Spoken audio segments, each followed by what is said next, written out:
اللهم صل وسلم وبارك على سيدنا محمد وآله وصحبه من الأزل إلى الأبد على ما تعلق بهم الله عز وجل. أما بعد فأعوذ بالله من الشيطان الرجيم.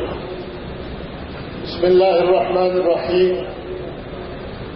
وإذا مرضت فهو يشفين. صدق الله مولانا العظيم. میری گفتگو کا تعلق پولیو کے حوالے سے ہے. جن حالات سے ہم گزر رہے ہیں تو پورے کے حوالے سے ہمارے صوبے کے بالخصوص اور پورے ملک کے حوالے سے میڈیا کی جو رپورٹ آتی ہے وہ ہر ایک سن کر اس کو تعجب ہوتا ہے کہ یہ کیسے ہو سکتا ہے. ایک شخص کسی کے علاج کے لیے جائے, اس کی خیرخواہی کا جذبہ لے کر اس کے دروازے پر دستک دے کر اور کہے کہ تیرے لیے بچوں کو مستقبل میں جو خطرہ ہے میں اس کی خدمت کے لیے حاضر ہوں,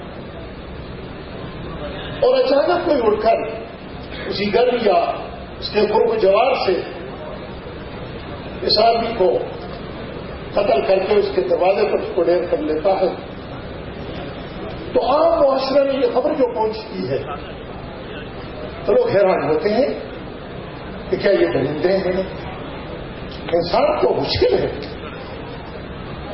میرے خیال سے اگر ہم اس نقطے کو سمجھنے کی کوشش کر لیں تو ہمارے کئی مسائل وہ حل ہو سکتے ہیں اور ہم اس دلدل سے نکل سکتے ہیں. پولیو کا جو مسئلہ ہے میرے خیال سے موجودہ وقت میں یہ فقہی مسئلہ نہیں کہ میں فقہی حوالے سے اس پر بات کر لوں یہ جائز ہے, اس وجہ سے جائز ہے, اس وجہ سے جائز ہے, اس وجہ سے جائز ہے. آج سے 8 یا 7 سال پہلے کسی PMC میں پشاور میڈیکل کالج میں جہاں پہ ہمارا ایک پروگرام ہوا اور اس میں ملک کے چھوٹی بھر کے علماء تھے اور انہوں نے متفقہ طور پر ڈاکٹر حضرات کے اس یقین دہانی کے بعد کہ پولیو کے خطرات میں کوئی منفی ایسی چیز نہیں جس سے بچے کی مستقبل وہ داؤ پر لگے, تو اس وقت ایک متفقہ فیصلہ سامنے آیا تھا کہ پولیو کے استعمال میں کوئی حرج نہیں کہ جائز ہے اور بچوں کو پلائے. میں آخری بات کہہ کر بات ختم کرنا چاہتا ہوں. اس کا ایک ایسا بھی کفارت التوا میں پڑا ہوا ہے, سیاسی حوالے سے وہ غداری کے مرتکب ہیں, کئی چیزیں اس کے حوالے سے ہیں.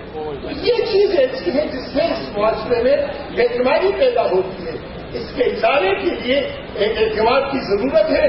وہ مولوی صاحب عالم وہ ممبر محراب سے پارلیمنٹ میں اور دوسرے معاشرے میں اور جو ادارے ہیں وہ سب مل کر اس کے حوالے سے کوشش کر لیں تاکہ مستقبل ہمارے لیے جو نسل ہے یہ اس کی بیماری سے بچ جائے.